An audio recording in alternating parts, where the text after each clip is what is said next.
நம்ம வந்து 6:30 மணிலேருந்து 10:30, 11 மணி வரைக்கும் கபடி ஆடுவோம் காலையில. நைட்லயும் கூட ஒரு 7 மணிலேருந்து ஒரு 11, 12 மணி, சில நேரம் 1 மணி வரைக்கும்லாம் போயிருக்கு.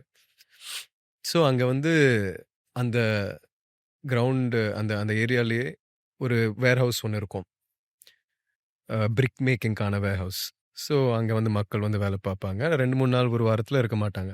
ஸோ வந்து நான் சைக்கிள் ஓட்டி பழகணும்னு சொல்லிட்டு, ஒரு சைக்கிள் லுங்கியெல்லாம் மாட்டிட்டு சைக்கிள் ஓட்டுவேன் சுத்தி சுத்தி. கபடி ஸ்டார்ட் பண்றதுக்கு முன்னாடி ஒரு ஒரு 1 1/2 ஹவர்ஸ் ஓட்டுவேன். எனக்கு நல்ல ஞாபகம் இருக்கு.